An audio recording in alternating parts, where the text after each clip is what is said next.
How's it going, guys? In this video, I want to show you how to take your snare drum from this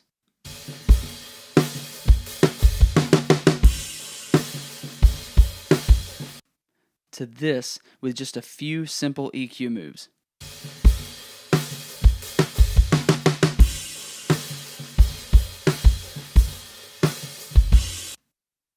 And before we get to that, I want to offer you my free reverb cheat sheet in the description below with 4 reverb settings, the tactics, how I use them, some tips to go along with just reverb in general.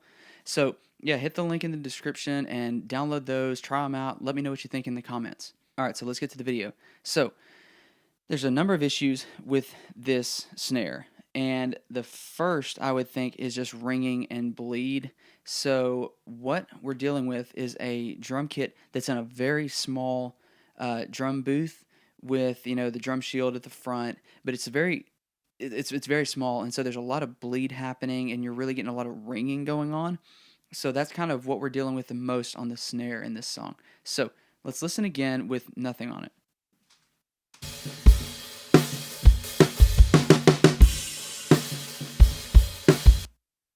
So right out of the gate, what I'm hearing is a lot of boxiness in the snare. So let's start on the top and see what we're working with. So first what I had done is low cut the snare top and bottom at 100 hertz. We'll round off. I mean, you can go higher because you can even see on here there's not a whole lot of low end happening below there.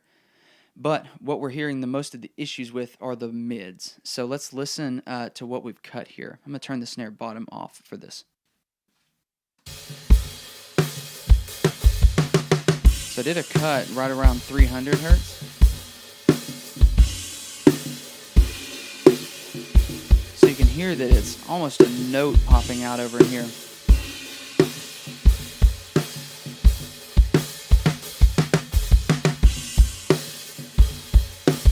Pop, pop. I can't sing that note.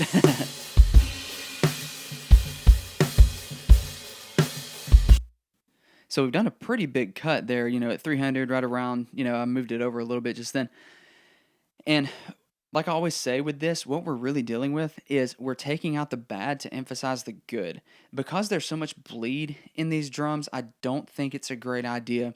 In this context, we can boost other times, but in this context, I don't think it's a great idea to start boosting a lot of things because you're really going to run into some balance issues with, cymbals because you can't turn up your you can't turn the cymbals down in your kick because they're too loud in your toms. It's just a mess. So what I'm focusing on is just subtractive EQ for these. So again, that is just the one cut I would do, and we can hear that really it fattens up the drum is I think the biggest point of this. So let's listen one more time.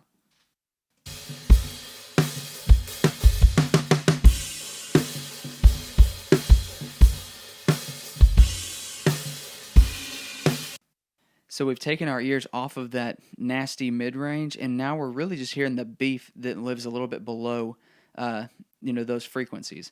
So now let's bring in the snare bottom and see what it's doing.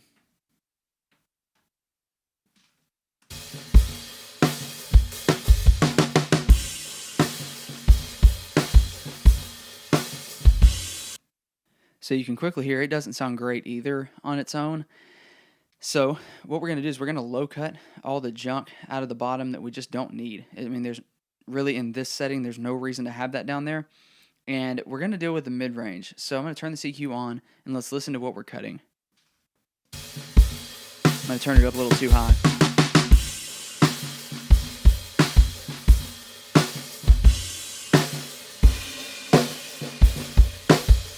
So you can hear that's pretty rough sounding.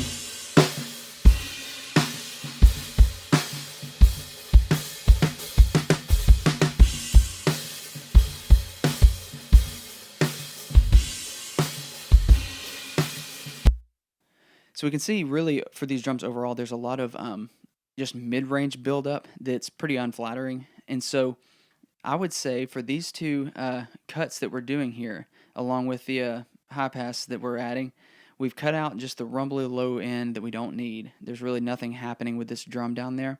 And we have, by cutting the mid-range, we've emphasized the lows and the attack of the drum. Could we do more? I would say probably yes, and make that drum sound better. But what we would run into is a lot more cymbal bleed and things like that that really just add more problems down the line. So I think that doing these two subtractive EQ moves, we're really getting a lot more out of it, and doing the low cuts as well. We're doing more cleaning up to emphasize the good uh, and take away the bad. So again, this is what I would do for this snare. And hit the link again in the description below. Let me know what you think about the reverb settings, and I'll see you guys in the next one.